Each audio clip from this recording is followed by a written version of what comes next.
Welcome to the 𝐭𝐤𝐥𝐞 podcast. I'm Krista Hermanson, and I'm delighted to welcome Annette Walter to our program today, who is a veritable guru in the tile industry. And I understand you grew up in this business, Annette. I did, and I'm very fortunate to do something I really love. Tile is my passion, and it's just such an interesting industry. It's fashion in a way that I had never expected. Well, I was thinking about how many years you and I have known each other, and like it's got to be 22 or maybe 23, because that was when I came back to Calgary and opened our doors here. And you were already well established in the tile business.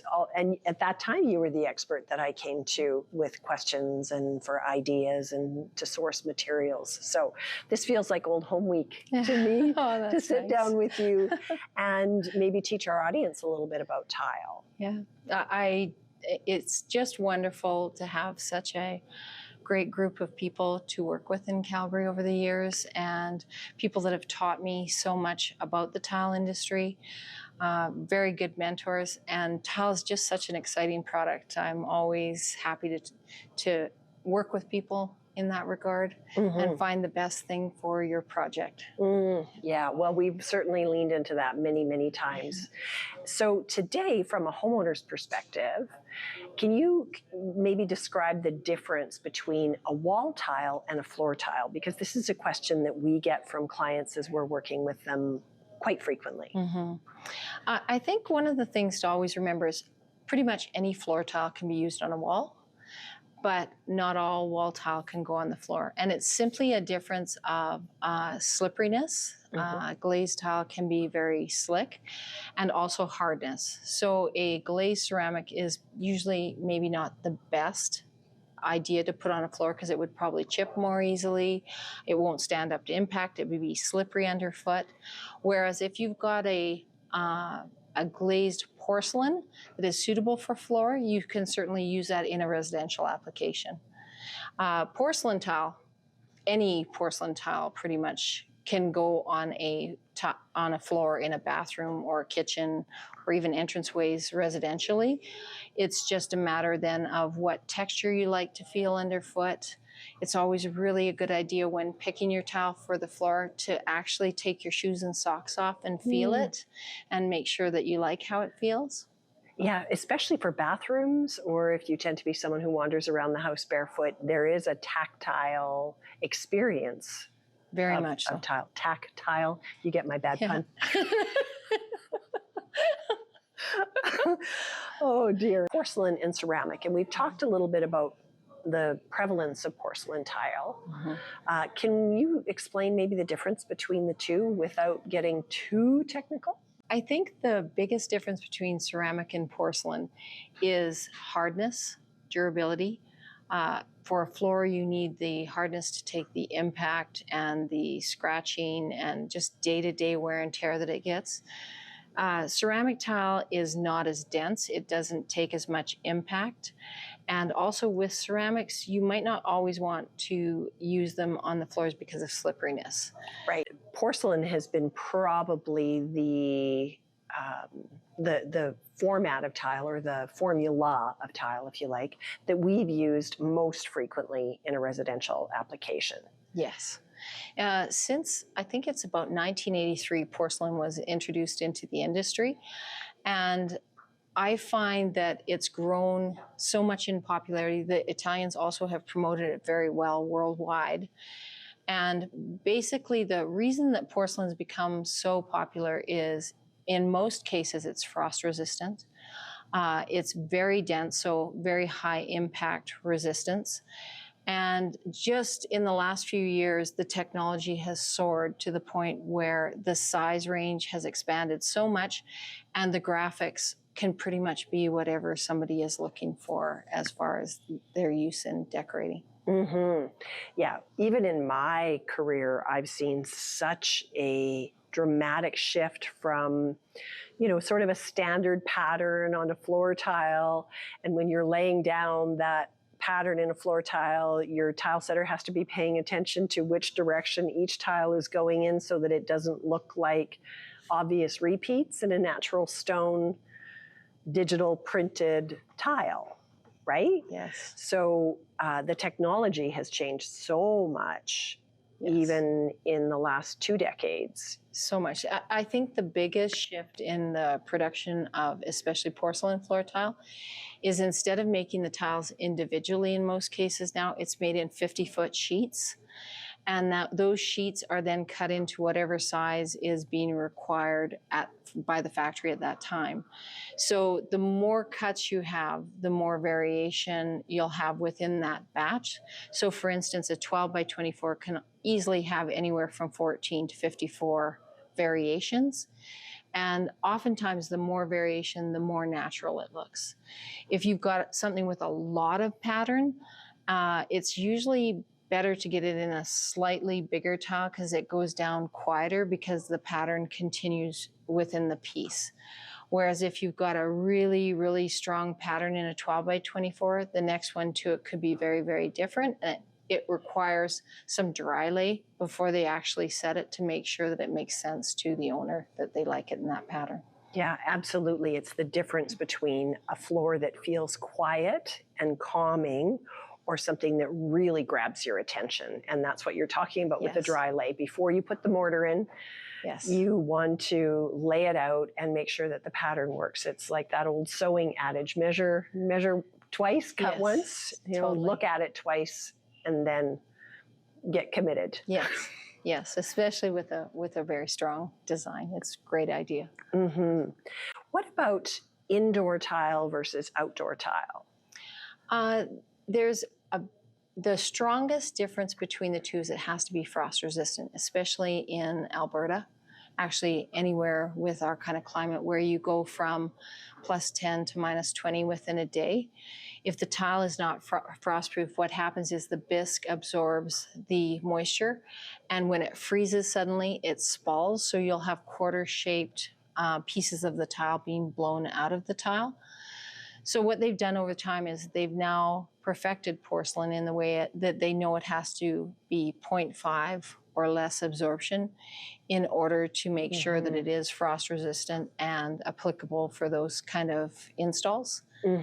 So more than anything, it's looking at it as being frostproof, but you also have to look at this consideration of surface texture. So if it's going outside, you want to make sure that it's non-skid, especially if they're walking on it in the wintertime, and any amount of moisture or ice could affect the slipperiness of the tile. Now, you bring up an important point, which I think would take us back indoors, and that would be wet areas. So tile is typically used in wet areas, bathrooms, showers, and we know as interior designers that those are typically the most dangerous areas in the home, where you have water and more slick surfaces like bathtubs and tile and glass. So how do we as an industry suggest homeowners approach these wet areas? Each tile has a rating, and that rating indicates the slipperiness or the wet rating of the tile. In Canada, the Tile Terrazzo Marble Association of Canada recommends that it exceed 0.42 for commercial use. But it's also a good rule of thumb even for residential, just to give you a guideline of where this begins, where it's going to be slippery and where it's not going to be slippery.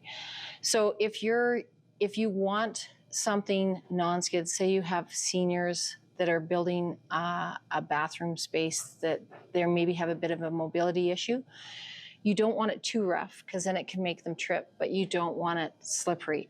So then what they would recommend for some standing water would be a dynamic coefficient of friction of 0.5.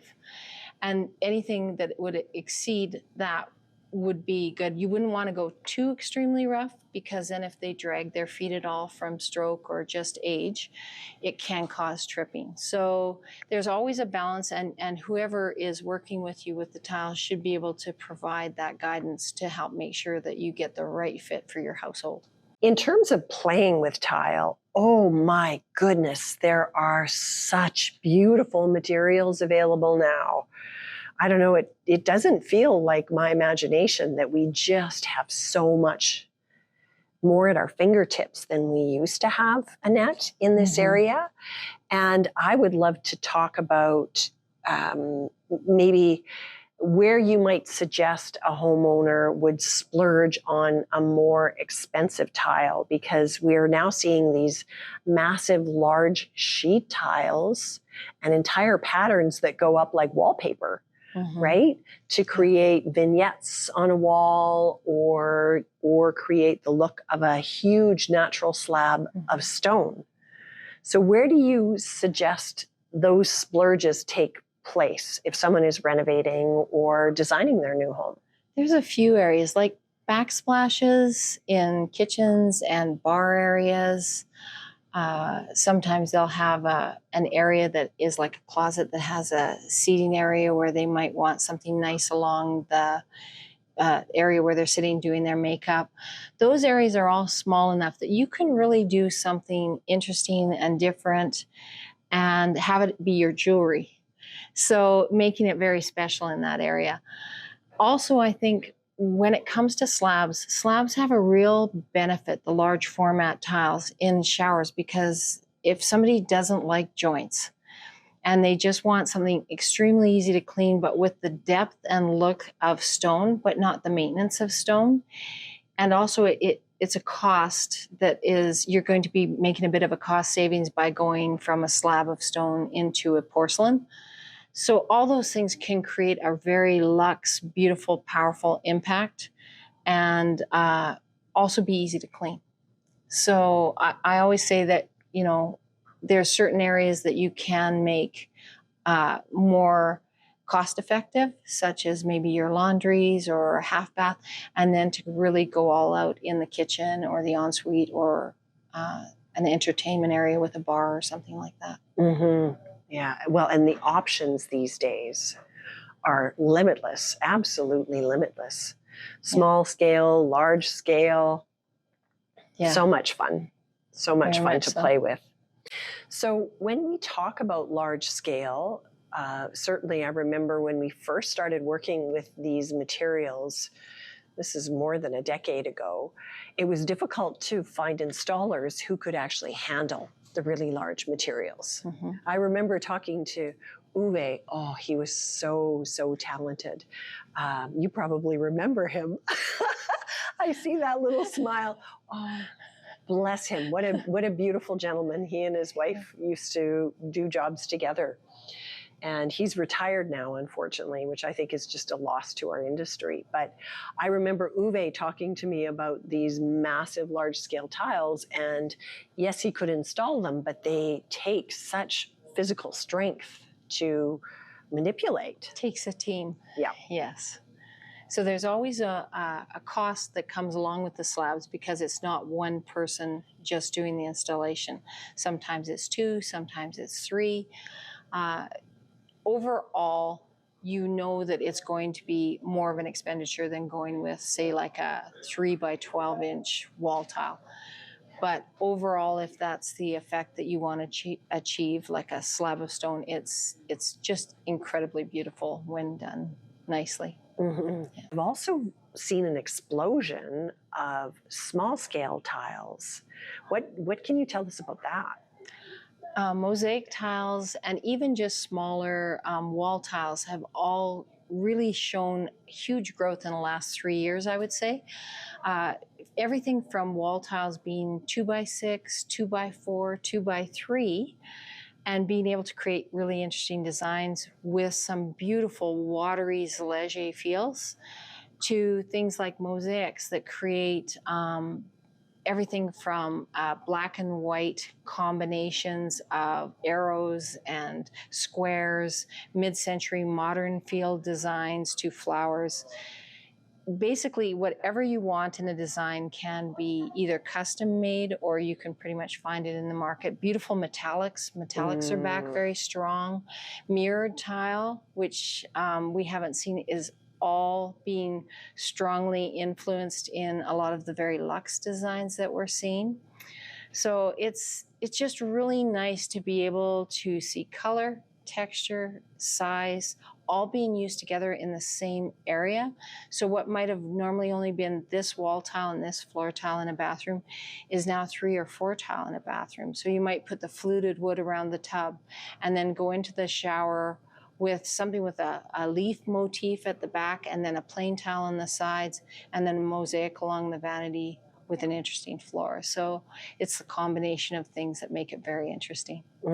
So this is what I get so excited about, Annette, because of course we're always curious about new materials and what's Annette got that she's going to bring by the studio that we can look at next. And you always bring such beautiful things. So tell us a little bit about what the big trends are right now in tile. I think the most exciting thing about tile is really it's quite limitless right now. And that's largely due to the incorporation of technology and computers. So now they can make a tile look pretty much like anything. So it's really taken a huge step forward in creating different looks. Right now, fluted tile is probably one of the biggest trends where you'll have say, even a wood look that looks like a textured wood that you can use on fireplaces. You can use it in a wet bathroom shower. Unexpected places where normally you couldn't have wood, you can now have wood. Also, commercially, as far as a floor tile, wood is now a wood look will stand up in wet conditions. So residentially, it's a real bonus if you have kids or dogs and you're having trouble maintaining the wood. For an entranceway to have a tile that looks like wood is just so much more durable in the long haul. I would also say the other trend is color, which we are just seeing such an influx of color. For many, many years, everything was quite gray and white on the cooler side, and now we're seeing all the colors warming up, a little bit more beiges, golds, and then colors such as terracottas, rich blues, greens, some wonderful mustards, olives, tiles that look like hand-painted raku pottery and terracotta looks that have all sorts of mix and match decors. So it's really taken it from being quite lineal initially in the 4x4s with quarry tile, and it's just shot miles ahead where tile can be whatever you want it to be. And as far as a designer goes, it's a source for you to be able to draw from and limitless. I love the tile that you were showing me earlier, and Britt will catch this in the filming. But the way you can have whatever you want printed onto large format tile, so it can look like tropical wallpaper, or it can look like a black and white photograph, or an Andy Warhol, or like just so many ways to play with tile. Are those kinds of specialized applications, like that kind of custom digital printing, are they even remotely accessible for a homeowner, or is that a super luxe one-off sort of print? Because the technology might have made that quite reasonable. In that case, there is a minimum, but some of the minimums aren't that high depending on which company we're dealing with. So I would always say it never hurts to ask, but there is also so many unique patterns available through stock and special order that we can show quite a range of things to you to draw from. But if somebody is wanting something very special and wants to wrap their building or their house in it, we certainly can look into getting costing or quantities, and we've done all kinds of incredible custom work for people. So I would say never eliminate any possibilities, because there is so much out there that we can draw from and find the right fit for what you're looking for. Yeah, I'm thinking of the image that you showed me earlier of the custom print that was done on the outside of the piano wing of the Art Institute of Chicago that was actually a reproduction of an artist's work. Yes. And so those are the types of cool things that we can do now with digital printing and with technology that we just couldn't do.